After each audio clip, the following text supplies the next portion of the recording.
Uma vez um homem que era escravo, ele estava a leilão, à venda, porque ele era o melhor escravo da região.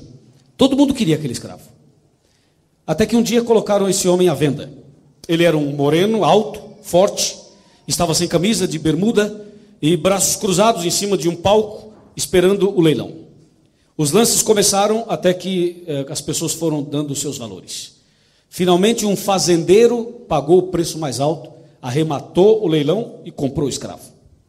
Só que aquele escravo, quando estava sendo leiloado, ele dizia uma frase. Ele dizia assim: senhores, eu decidi não ser mais escravo. E se alguém me comprar, deve saber que eu não trabalho mais como escravo. Estou cansado de ser escravo. Quando o fazendeiro comprou o homem, colocou no seu carro, levou para a fazenda. No caminho para a fazenda, o escravo disse para o homem: o senhor perdeu seu tempo e gastou seu dinheiro à toa, porque eu não vou mais trabalhar. Eu não serei mais escravo. Nunca mais serei escravo. O senhor pode me bater, pode até me matar, mas eu não trabalho mais como escravo, dizia o escravo. E o fazendeiro não falou nada. Continuou com a sua viagem para a fazenda. Chegando na fazenda, tinha uma mesa enorme. A família estava toda reunida. O lanche estava sobre a mesa, era o café da tarde. Muita riqueza, muitas frutas, queijo, pão, leite, essas coisas que tem na fazenda. E ali, a família reunida, o fazendeiro disse: pessoal, aqui está o homem que eu disse que traria. Vamos comer agora. E para comer, vamos fazer uma oração. O fazendeiro fez uma oração e eles deveriam começar a comer. O fazendeiro disse para o escravo: pode comer. Ele disse: não quero comer e não serei mais escravo. Não adianta querer me conquistar. E o fazendeiro disse: pode comer, rapaz, fica tranquilo. Não quero comer. Você deve estar arrumando alguma coisa para eu ser escravo. Não quero, não serei mais escravo. E o fazendeiro: tudo bem, deixa você no seu canto e nós vamos comer. Eles comeram, eles eram cristãos, fizeram a oração, comeram. E depois que terminaram de comer, o fazendeiro se levanta na outra cabeceira da mesa, na outra ponta da mesa, e o fazendeiro disse para a sua família: pessoal, como eu havia dito a vocês que eu compraria o melhor escravo, aqui está ele. Quero dizer agora para você, e dirigiu-se ao escravo, que eu comprei você para te dar liberdade. Eu sou cristão e, segundo os mandamentos de Deus, não pode haver tráfico nem venda de escravos. Não pode haver escravos. E eu comprei você para te dar liberdade. Está vendo essa fazenda? É sua. Você agora é como meu filho. Tudo que é meu também é seu. Ali tem laranja, tem manga, tem isso, tem aquilo. Todo esse pomar aqui é seu. Ali tem um lago, você pode ficar à vontade. O escravo olhou e diz assim: deve estar querendo me conquistar para eu ser escravo. E ele diz assim: eu quero dizer uma coisa para o senhor, eu não serei mais escravo, entendeu? E bravo, sério, nervoso. Até que o fazendeiro falou: mas você não está entendendo, rapaz, eu comprei você para te dar liberdade. Mas ele achava que era uma jogada, uma estratégia. Então o fazendeiro disse: para você saber que é verdade o que eu estou lhe dizendo, nós vamos sair da mesa, você fica sozinho, faça o que quiser. O fazendeiro e a família saíram da mesa. E o homem ficou sozinho. Quando ele viu que estava sozinho, ele começou a crer que era verdade. Então ele disse: espera aí, eu estou sozinho, não me amarraram, nada, eu estou livre. E aquilo foi tão forte para ele que ele se emocionou. Há muito tempo não se emocionava, mas ele se emocionou e começou a chorar. E ele chama o fazendeiro e fala: ei, moço, vem aqui. Aí o fazendeiro voltou, a família voltou. Pode falar. Ele diz: escuta, é verdade mesmo que o senhor pagou aquela fortuna lá para eu ser livre? É verdade. Mas eu não estou entendendo, não se faz isso. Ele diz: mas nós somos cristãos e eu comprei você para te dar liberdade. E não só isso, você agora é um da minha família, pode ficar à vontade. Esse escravo, chorando, soluçando, emocionado, olhou para o fazendeiro e disse: puxa, eu não acredito que alguém seria capaz de fazer uma coisa dessas. Eu estou tão emocionado, tão feliz pelo que o senhor fez por mim, mas tão feliz, que a partir de hoje eu quero ser o seu escravo.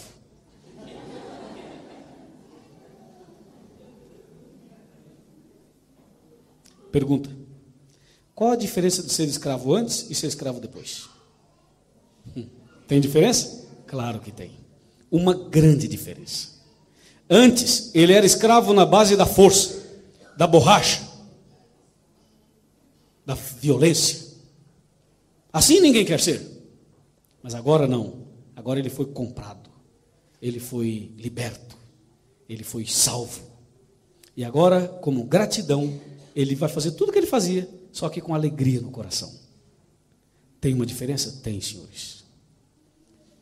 Antes de conhecer a verdade, antes de conhecer Jesus, nós éramos escravos do pecado, escravos de Satanás. Mas um dia Jesus nos libertou na cruz do Calvário. Um dia Jesus pagou o preço na cruz, derramou seu sangue, se entregou por nós. Ele sofreu terrivelmente e lá na cruz abriu os braços e se entregou por você. Agora você olha para ele e diz: Jesus, o Senhor fez tudo isso por mim? E Jesus diz: foi por você. Mas Senhor, eu não mereço. O que eu fiz de bom? Você não fez nada. Você era escravo, mas eu morri na cruz por você. Aí você olha para Jesus e diz: Senhor, eu não mereço isso, mas já que o Senhor fez tudo isso por mim, me libertou da escravidão, me deu a salvação, agora, Senhor, eu quero ser o teu servo. Não o teu escravo, mas o teu servo. Por isso que nós cristãos somos servos de Deus. Deus não quer nenhum servo na base da força. Se devolver o dízimo para você é força, não devolva. Se usar uma roupa decente para você te faz infeliz, está errado. Compreendeu o que eu estou dizendo? Se frequentar a igreja para você é um peso, não acaba nunca esse culto, que coisa chata, tem coisa errada com você. Se cantar hinos não é agradável, tem coisa errada. Entende o que eu estou dizendo? Se isso aqui é escravidão para você, está errado. Mas se você entende que Jesus te comprou na cruz, pagou o preço, te libertou, te resgatou, te lavou com o sangue dele, se você entende que ele pagou o preço por você, te libertou das mãos do inimigo, então agora você diz: Jesus, eu não sei o que fazer para te agradecer. Eu não posso pagar porque já está pago, e ninguém pode pagar a salvação é de graça e é pela graça, ninguém pode fazer nada para pagar. Mas eu tenho uma coisa, Senhor, eu quero te agradecer. E tudo que o Senhor quiser que eu faça, eu farei. Não para eu ser salvo, mas para te agradecer pela salvação que o Senhor me ofereceu. Aí, irmãos, a igreja fica legal. O culto é agradável. Você vai querer ser batizado. Nada vai ser pesado se você entende que a salvação veio e agora a tua obediência é por amor e não por temor. É por gratidão e não pela força. Aí muda tudo. Sabe aquele problema que muitas pessoas falam assim: por que não pode ir em tal lugar? Por que não pode beber isso? Por que não pode comer aquilo? Por que não pode fazer isso? Por que não pode fazer aquilo? Sabe essas questões todas? Elas desaparecem quando você entende o princípio básico da salvação, que é isso aqui. O homem disse: eu estou tão feliz porque o Senhor me comprou, que agora eu quero ser o seu escravo. Ou seja, eu farei tudo para o Senhor. Irmãos, antes de eu ser adventista, eu era sacristão, você já sabe a minha história. Olha, eu terminava a minha reunião, a missa, a gente ia fazer uma série de coisas, eu, o padre, todo mundo, a gente saía para fazer umas coisas. E a gente passava a noite, muitas vezes, na rua, em bailes, essas coisas. Salões, né? Hoje, eu sou evangelista da igreja, eu trabalho muito mais, e minha vida é muito mais corrida do que antes. Muito mais. Só que eu faço uma coisa que eu gosto. Eu faço uma coisa que eu amo fazer. Então isso para mim não é um peso, é um prazer. Agora, fazer o que você não gosta, aí é complicado. Mas fazer o que você gosta é um prazer. Amém? De Itaquera, zona leste de São Paulo, andando, olhei para cima e perguntei: Senhor, o Senhor conhece minha família? Deus falou: conheço. Lembra que eu contei isso aqui ontem? Quando eu falo Deus falou conheço, Deus falou em minha mente, eu entendi Deus falando para mim isso. E eu perguntei para Deus: o Senhor pode converter minha família? E eu imaginei Deus respondendo: claro que eu posso. E eu disse: se o Senhor converter minha família, eu lhe faço 3 promessas. Lembra de ontem? Falei isso aqui. Irmãos, as 3 promessas vocês lembram. A primeira era: eu formaria uma equipe de evangelismo com os meus irmãos. Nós somos em 10 pessoas em casa, são 7 homens, 1 mulher, 8 filhos, papai e mamãe, 10. É um bocado de gente. A segunda promessa era ir a Aparecida do Norte e implantar a nossa igreja lá, porque não tinha. E a terceira promessa era um dia pregar o evangelho em Roma. Foi as promessas que eu fiz, e eu disse ontem que eu não sabia o que eu estava dizendo, mas eu disse. Depois daquela oração, passaram 5 anos. 5. 5 anos depois, a minha família quase inteira se converteu. Dos 8 irmãos, sendo 7 homens e 1 mulher, 6 se converteram. Uma maravilha, uma bênção. Só não é maior porque faltavam 2. Mas imagina que vitória. Eles se converteram. Dos que se converteram, 2 eram jogadores de futebol profissional. Já estava sendo transferido de um time profissional para o outro, contrato fechado com Palmeiras. Palmeiras é um time grande de São Paulo. E quando ele estava indo de Minas Gerais, um time de Minas, para o time de São Paulo, ele passou em casa para falar com a família, acertar, e ao passar em casa, o Espírito Santo pegou ele lá em casa. Ele nunca mais voltou para a concentração. Se tornou adventista do 7º dia. Resumindo, um cristão. O outro era também profissional de futebol no time do São Bento do Sorocaba. É um time que às vezes está na primeira, às vezes não está na segunda, enfim, está naquele sobe e desce. Mas é um bom time. Esse tinha uma empresa e deixou a sua empresa, deixou o futebol para ser também servo de Deus. Hoje na minha casa nós somos, estou falando dos irmãos, só dos irmãos. Nós somos, dos 8 são 6 cristãos adventistas, e dos 6 são 5 pastores. Deus seja louvado. Deixar o futebol para ser cristão, pastor, tem que ser por amor a Jesus. Porque esse futebol é um negócio. Vocês veem aqui na cidade, aqui nesse país, tem aí uns times aí que mexem com a cabeça de todo mundo. E eles deixaram tudo isso para serem ministros do evangelho. É um milagre, não é um milagre? Deus seja louvado. Aí Deus fez a parte dele, converteu quase toda a minha família. E agora eu tinha 3 promessas. Uma era ir para Aparecida, a outra formar uma equipe com os meus irmãos. Eu fui para Aparecida. Só que eu fui sozinho, porque minha família era recém-convertida. Não dava para me ajudar ainda, eles não tinham ainda sabedoria e preparo para fazer esse trabalho. Eu fui sozinho, depois 2 deles foram também para lá. Mas fui para Aparecida. O trabalho de Aparecida foi um dos trabalhos evangelísticos mais incríveis da minha vida. Aparecida é uma cidade muito interessante. Você pensa que todo mundo que está lá é religioso, né? Não é. Quem mantém e sustenta a cidade de Aparecida são os de fora. Os que trabalham ali, poucos são fiéis católicos. Para quem não sabe, a cidade de Aparecida é o 2º Vaticano do mundo. O primeiro é lá, o segundo é lá no Brasil. É um negócio impressionante. Só que quem sustenta Aparecida não são as pessoas de Aparecida. As pessoas de Aparecida, eles fabricam as imagens. E o cara que fabrica a imagem não crê naquilo que ele fez. Entendeu onde eu quero chegar? Eles fabricam e eles vendem. Mas quem crê naquilo são os de fora. E isso me surpreendeu. As histórias de Aparecida, se eu for contar todas, temos que fazer outra semana. Como não temos outra semana já na sequência, então eu devo dizer as coisas. Dizer que lá em Aparecida, Deus nos deu uma vitória muito grande. Eu não conseguia casa para alugar, nem apartamento. Eu era noivo. E fui sozinho, então eu procurava um lugar, não consegui, fui morar no hotel. Eu arrumei um quartinho mais barato do hotel, um porão. Tinha um quartinho e um banheiro. Fiz amizade com a camareira, aquela mulher que limpa o hotel, e ela gostou tanto de mim que lavava minha roupa de graça. Foi muito interessante. Aí nós começamos por ali. Era uma quarta-feira, à noite. Eu fui para uma igreja adventista numa cidade vizinha chamada Guaratinguetá. É uma cidade vizinha de Aparecida.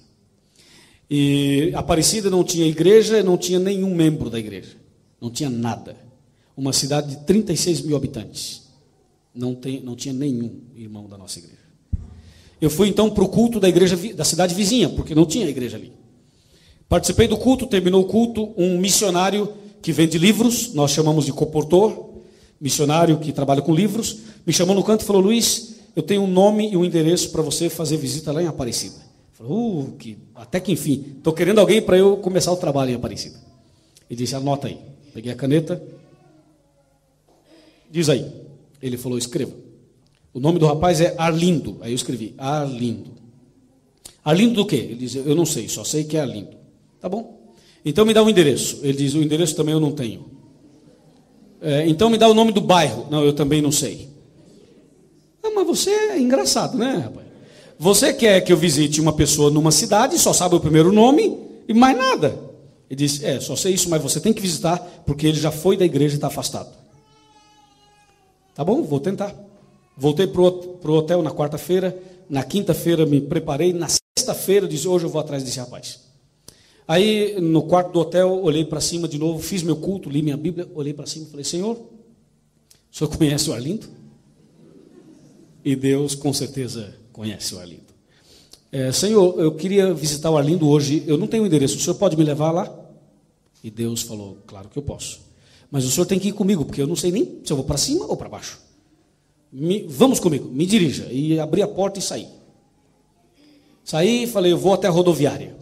Lá tem um ponto de táxi, e taxista e carteiro sabe tudo. Eu pensei assim, Deus estava me dirigindo. Aí fui na rodoviária, cheguei no taxista, falei: moço, onde fica o maior bairro da cidade? Ele disse: fica depois da linha do trem, chama Ponte Alta, porque tem uma ponte grande que liga a Basílica Velha da Nova, você atravessa a ponte, do lado de lá chama Ponte Alta, o bairro. Aí eu pensei: deve ser lá, porque é o bairro que mora mais gente. Fui para lá. Cheguei lá, peguei uma rua grande, larga, e andava naquela rua. Olhava para um canto, para o outro, era uma sexta-feira, não tinha ninguém naquela rua, estava meio vazia. Fui até quase o final, não deve ser aqui. Aí saí dessa rua, peguei essa daqui. E fui caminhando nessa rua, outra rua, procurando o tal do Arlindo. Senhor Deus, onde é que está esse homem? E fui caminhando. Lá no final da rua, do lado direito, assim, tinha um grupo de rapazes jogando baralho, fumando e bebendo. Eu parei e perguntei para eles: com licença, alguém aí conhece um tal de Arlindo por aqui? Um deles se levantou, sem camisa, de shorts, olhos vermelhos, cabeludo, um camarada feio. Olhou para mim e falou: por que, algum problema? Eu disse: não, nenhum problema, eu só queria saber se o senhor conhece uma pessoa chamada Arlindo. O que você quer com ele? Eu disse: eu tenho um recado para ele. Que recado que é? O senhor sabe quem é o Arlindo ou o senhor não sabe? Ele disse assim: eu sou o Arlindo. Olhei, você é o Arlindo? Ele: eu sou o Arlindo. Eu pensei: Deus está aqui. Aí, irmãos, eu estendi a mão e falei: Arlindo, muito prazer. Meu nome é Luiz Gonçalves, eu sou missionário da igreja Adventista do Sétimo Dia. Qual é o recado? Ele não queria papo. Eu disse, antes do recado, uma pergunta: você já foi adventista? Ele: já. Então eu tenho 2 recados para você. Ele disse: então fala o recado. Eu disse: não pode ser aqui não, porque o recado que eu tenho para você é de vida ou morte. Ele ficou vermelho na hora. O que é? Não pode, tem que ser lá na tua casa. Ele pediu para os amigos licença do baralho, foi comigo naquela rua mesmo, algumas casas depois era a casa do tal do Arlindo.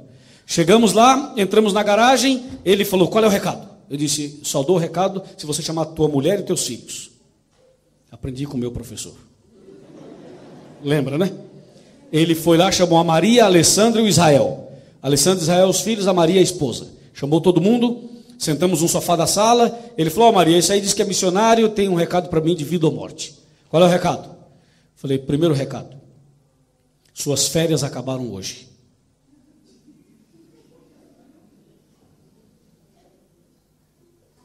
Ele: como assim? Falei: você está afastado da igreja há quanto tempo? Ele: 20 anos. Então, você estava 20 anos de férias, acabaram hoje. Ele diz: não entendi. Ok, você vai entender daqui a pouco. É o seguinte: você não está afastado da igreja? Estou. A partir de hoje você não está mais. A partir de hoje você voltou para a igreja, entendeu? Ele: não, ok, não tem problema.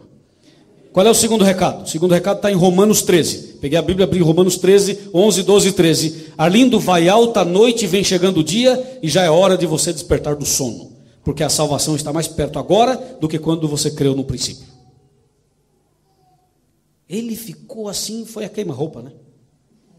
Ficou impressionado. Aí ele falou assim para mim, ele deu essa risadinha e falou, quer dizer que minhas férias acabaram? Quer dizer que eu voltei para a igreja? Então tá bom, onde fica a igreja aqui na cidade para eu voltar? Ele sabia que não tinha. Eu disse, Arlindo, aqui na cidade não tem igreja. Então, se não tem igreja, como é que você quer que eu volte? Eu disse, a igreja vai começar na sua casa. Ele falou, aqui não dá. Dá. Não, mas ô Maria, o que você acha? A Maria falou, depende de você, Arlindo. E o Arlindo depende de você, e ela depende de você. E um ficou jogando para o outro. Eu falei, irmãos, está resolvido. Vai ser aqui e começa quarta-feira que vem. Era sexta. Quando a pessoa está indecisa, você decide logo e resolve.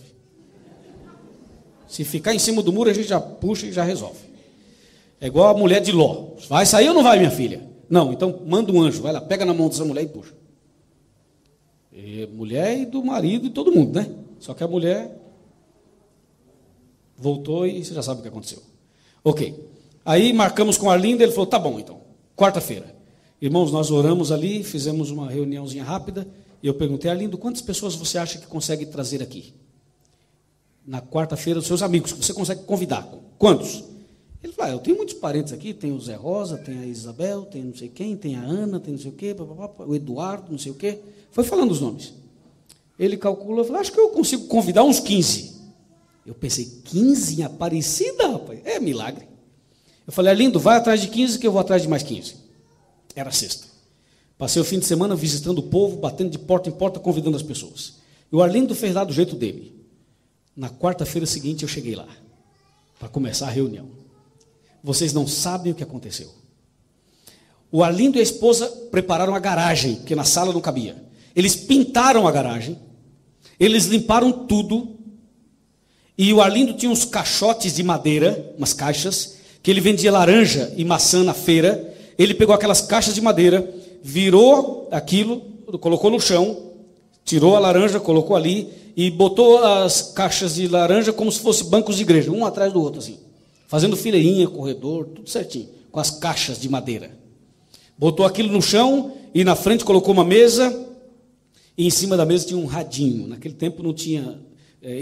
naquele tempo ele não tinha aparelho de CD. Ele tinha um radinho que tocava aquela fita cassete, aquela pequenininha, acho que você sabe o que eu estou falando. E ali estava a mesa, um jarro de flores artificiais, o radinho em cima, tudo arrumadinho, a mulher dele tomada banho, ele com o cabelo penteadinho na porta. Sabe que graça. E aí estava tocando a música do Padre Zezinho. Era o fundo musical. Eu falei, nessa altura do campeonato, que venha, tá tudo bem. Isso é evangelismo, põe para tocar. E ele cantando aquelas musiquinhas, abençoa, Senhor, sabe aquela musiquinha? Tal. Eu cheguei, olhei e falei, graças a Deus. Arlindo, que coisa linda. Maria, meus parabéns. Irmãos, o povo começou a chegar. Na primeira noite, sabe quantas pessoas nós tivemos ali? 35 pessoas. Sentaram nos caixotes de madeira e eu comecei a pregar. Eu não tinha computador, não tinha microfone, não tinha equipamento, não tinha nada. Mas eu tinha uma coisa que valia mais do que tudo isso. Eu tinha a Bíblia Sagrada. Eu pensei, vou falar o que para esse povo? Vou falar do cigarro, da bebida? Que nada. Eu vou falar da volta de Jesus. E o primeiro que eu dei lá foi sobre a volta de Jesus. Quando eu terminei de pregar, o povo estava chorando. Foi uma coisa incrível. Aí eu percebi que o Espírito Santo estava trabalhando. Fui à porta da garagem para despedir o povo, como a gente faz aqui. E na porta eu abraçava um, beijava outro e foi fazendo aquela amizade. Quarta que vem tem mais, avisando. Quarta que vem tem mais. E olha, irmãos, essa história é muito longa, mas só para vocês entenderem. Aquilo cresceu tanto, que tinha gente na rua, assim. Abrimos os portões da garagem, o povo ficava na rua, eu aqui dentro. Eu subia num caixote para ver o povo lá atrás. E aí não dava mais, eu comecei a procurar um salão. Eu queria sair dessa garagem e ir para um salão. E aí procuramos salão durante muito tempo. Foi um milagre. Conseguimos um salão que era uma fábrica de imagens. Essa história eu não tenho tempo para contar aqui os detalhes, mas se eu contar você chora. Como nós conseguimos esse salão? Eu encontrei essa mulher assim por um milagre, na porta do Banco Bradesco. Eu estava orando pedindo um salão. Ela me ofereceu o salão. Eu perguntei, como a senhora me oferece o salão? Ela falou, eu sou diretora do Círculo de Oração da Basílica Nova. E a senhora vai me alugar o salão? Vou. Mas por quê? Porque eu briguei com o arcebispo, ele brigou comigo, ele me desrespeitou, estou com raiva dele, só de raiva, vou alugar meu salão para uma igreja de crente. Eu falei, a senhora tem toda a razão, a senhora está certa, meus parabéns, é isso aí, todo o seu lá. Claro, não sou bobo nem nada. Alugamos o salão dela, que era uma fábrica de imagens, tinha as máquinas, os equipamentos, todos lá. Foi ali que nasceu a igreja, na garagem da casa do Arlindo e nesse barracão. Eu lembro até o nome da rua, Rua Padre Claro Monteiro, nome da rua, número 16. Ali começou a nossa igreja, só que nós não tínhamos dinheiro. Não dava para trazer os caixotes da casa do Arlindo para o salão. Então a gente tinha que fazer bancos. Eu não tinha dinheiro, não tinha adventista para a gente pedir oferta, não tinha nada. Então eu recebi meu pagamento, meu salário, e fui a como fala que vende madeiras, serralheria, para comprar madeiras, para fazer bancos. Cheguei lá, tirei todo o meu salário do banco, botei no bolso, fui lá e falei, moço, eu quero tábuas, um martelo, serrote e pregos. Eu pensei, eu vou fazer os bancos para a igreja. E fui lá, comprei, o rapaz me deu tudo certinho, eu contei as tábuas, eu disse, não vai dar. Eu preciso o dobro disso, de tábuas. Ele falou, mas teu dinheiro não dá para comprar mais. Mas o senhor me dá um desconto, moço, por favor, eu preciso de mais tábuas. Ele disse, mas não dá? Eu falei, mas é para uma igreja, o senhor não vai me ajudar? Ele disse, não, mas eu já te dei desconto. E não teve acordo. Vocês sabem que uma tábua, no Brasil, padrão, não sei se é aqui, mas é 30 centímetros de largura, uma tábua. 30 centímetros. Eu disse, o senhor tem serra elétrica? Tenho. Por favor, serre essa tábua de 30 centímetros ao meio, e de uma de 30 faz duas de 15 centímetros. Então ficou aquele negócio compridão e fininho. Aí eu disse, agora o senhor corta tamanho assim, assim. Ele cortou todas para mim, colocou num carro e levou para mim no salão. Levantamos o salão, colocamos lá dentro. Aí eu fechei a porta, fiz uma oração e falei, Senhor, o senhor foi carpinteiro, não foi? Então me ensina a fazer, porque eu nunca fiz um banco. E ali eu comecei a fazer um banco. Um banco, teoricamente, é uma tábua assim, um pedaço aqui, em tese isso é um banco. E eu fiz isso, uma tábua em cima de 15 centímetros, que é isso aqui, irmãos, a largura. E aí, desse tamanho. Então eu fiz aqui, um toquinho ali, preguei, botei o banco em pé, mas era tão fino que o banco caiu. Fiz o outro caiu. Fiz o outro, fiz todos, nenhum parava em pé, porque era muito fina a tábua. E depois eu pensei, bom, estão feitos, agora eu tenho que dar um jeito desses bancos ficarem em pé. Então eu tive uma ideia, peguei uma ripa e peguei 4 bancos e travei as pernas dos 4. Compreende o que eu estou dizendo? Travei aqui, outra lá, travei aqui e fiz um caixote. Para entrar nesses bancos tinha que levantar o pé aqui, entrar e sentar. Aí fiz 4 aqui, 4 ali, 4 lá. 4, 8, 12, 4, 8, 12, corredor no meio, botei no salão, limpamos o salão tal, e falei para o pessoal da garagem, agora vai ser no salão. E eu consegui um espaço na rádio de Aparecida, 10 minutos por dia, para eu fazer o meu programa. E comecei o programa e convidar todo mundo para vir para o salão. Irmãos, na primeira noite foi uma coisa extraordinária. Como não tinha membros da igreja para me ajudar, tinha uma garota, eu falei, você pode me ajudar aqui? Ela disse, posso. Qual o seu nome? Valdirene. Valdirene, você vai ser a recepcionista. Ela disse, pastor, mas eu não estou bem. Ela estava de shorts, ela parecia uma árvore de Natal, estava toda assim. Pastor, tá bom assim? Falei, tá legal assim, pode ficar aí. E ela ficou, o que eu faço? Você sorri, cumprimenta e fala, bem-vindo, só isso. E você, como chama? Meu nome é Ana. Ana, você pode me ajudar? Posso. Outra figura. O que eu faço? Você vai sentar nessa cadeira, nessa mesa, uma caneta, um caderno. Essa aqui cumprimenta, beija, abraça, manda para você. Você escreve nome, endereço e manda entrar. É só isso. É fácil. Peguei mais 2 para ajudar, 4. Aí as pessoas chegavam, elas conheciam todo mundo. O rapaz chamava José, ela falava, ô Zé, era o Zé. O outro chamava Antônio, era o Tonho. E aí vinha um outro e chamava pelo apelido. Elas conheciam todo mundo, foi muito interessante. As pessoas chegaram, encheu o salão, e eu vi aquelas pessoas, cabia 250 pessoas. Alguns ficaram em pé. Aí nós enchemos o salão. E aí eu consegui uma caixinha de som e um microfone. e comecei a pregar a primeira vez naquele salão. Era terça, quinta e domingo. Terça, quinta e domingo. Comecei num domingo. Naquele domingo, eu preguei e o povo sentava naquele banco assim. Porque não tinha encosto. Tinha que sentar assim. E aquela igreja é a única até hoje que ninguém dormia no culto. Porque se cochilasse, caía, irmão. Eu falava, irmãos, presta atenção. O povo, sim, pastor, estamos atentos aqui. E eu prego, vocês sabem que eu gosto de falar bastante da palavra de Deus. E aquele povo não dormia. Irmãos, está tudo bem? Tudo bem, pastor. Quando terminou o culto, eu fui à porta despedir o povo. E uns vinham assim, né? Deus abençoe, irmão. Amém, pastor. Foi uma maravilha hoje. Desse jeito, irmãos. Assim, isso é engraçado, mas é verdade. Foi isso que aconteceu. É engraçado mesmo, porque é uma coisa diferente.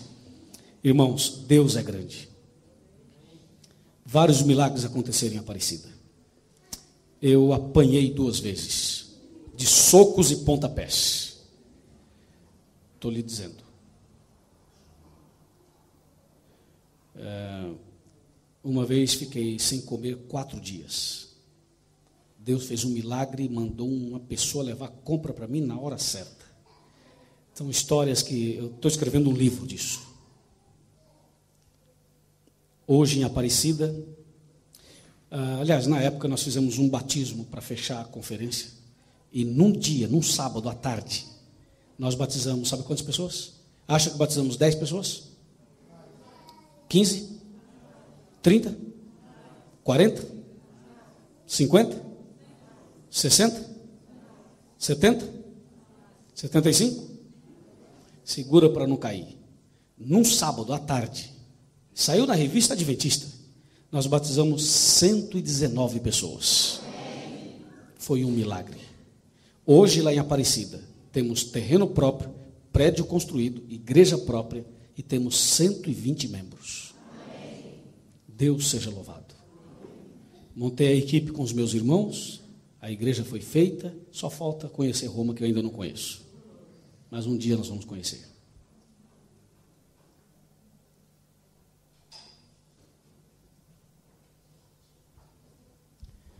Nós guardamos os mandamentos não para sermos salvos, mas porque fomos salvos em Jesus Cristo. Amém?